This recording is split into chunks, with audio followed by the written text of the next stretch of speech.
That first thing when I got taken by surprise. I am actually going to talk to you about how you can make 2011 your best year yet.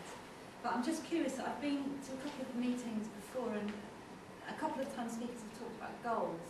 So I'm just curious about how many people here have got goals that they're working towards at the moment. I know I have. And how many of you think that, or know that if you achieve those goals, 2011 will be a really fantastic year for you? So I think you know what's coming. You all think I'm about to talk to you about how you can achieve happiness and fulfillment in 2011 by achieving your goals. But actually I'm not going to do that. I'm going to make things a lot easier for you. And I'm going to teach you how you can have happiness and fulfillment in 2011 without achieving any of your goals, just by following 3 simple steps. But I'm going to begin by telling you a story from Africa. As some of you know, I spent some time there a couple of years ago. And I'm going to tell you today how you would go about capturing a monkey, should you wish to do so. Now, if you want to capture a monkey, the best way to do it is just to get a very small container and fix it firmly to the floor, and have a hole in it, just big enough for the monkey to put his arm in, and place a banana inside the container. The monkey then comes along, reaches in, grabs the banana, holds onto it with his fist, but is then, if the hole's the right size, the monkey's then unable to get the banana back out. And so the monkey is then trapped by his desire to hold on to that banana. And the monkey will be so determined not to let go of that banana at any costs that he will stay there holding on to it until someone comes along with a sack and takes him away, so he's captured. So he's so busy holding on to that banana that he'd rather lose his freedom than let go, even though out there in the jungle there's lots of other food, fruit and bananas. So the first step, or the first thing I'd like to invite you to do in order to have a really good 2011 is let go of your banana. Oh dear. Now some of you might be thinking, I haven't got a banana. In which case I'd just like to take you back to those goals that I asked you about at the beginning. Because very often we have these goals and we think that once we achieve the goal, once we lose another stone, once we find the perfect man, we have a better car, we have a pay rise, we have a bigger house, that then we'll be happy and fulfilled. But very often, these goals are just a trap, and they keep us from experiencing freedom and happiness right now, today. And even worse, these goals prevent us from being happy and fulfilled when we actually achieve them. Because if you think about it, if you have a goal and it takes you a year, say, to achieve the goal, if you're not happy and fulfilled on the way there, once you achieve the goal, you become neurologically hardwired to being unhappy and unfulfilled. So you get to the goal, oh, I'm still unfulfilled. Ah, actually, I needed a better boyfriend than this one. And so off you go again. But don't get me wrong, I think goals are a fantastic thing. If your goals excite you, if your goals motivate you, if you bound out of bed in the morning, just raring to go, then goals are fantastic.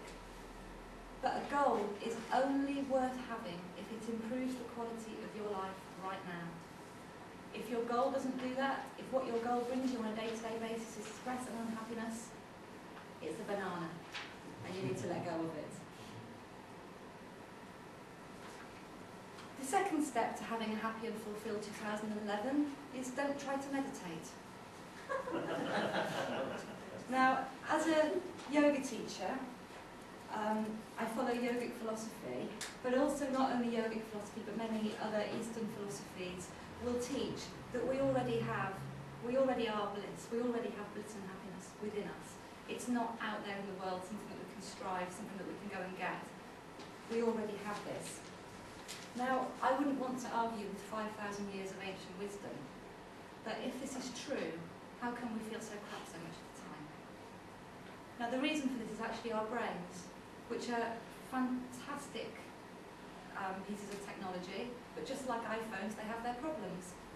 So they're fantastic at the technical stuff, but our brains aren't very good at helping us to achieve peace and happiness. Have you ever seen those things that you can pick up in really tacky souvenir shops when you're abroad, where you have this little globe with maybe like a little snow globe or a little model, and you shake it up and you get all these snowflakes inside? Well, our brains are very much like that. They're so full of thoughts rushing around that we become really agitated. And what we need to do is just simply to let those thoughts still and let the thoughts sink to the bottom.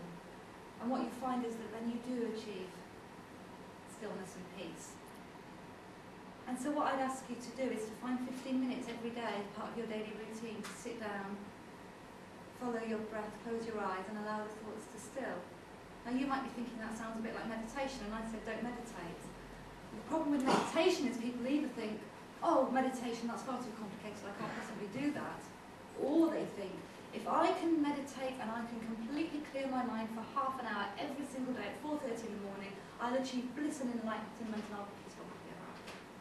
So in other words, the state of meditation becomes another banana. The peace is always out there in the future somewhere. And whereas what you can have is you can have the peace right now. And the third step is to, on a regular basis, and I mean regular, do what makes you come alive. So just take a moment to think about something that you really love to do.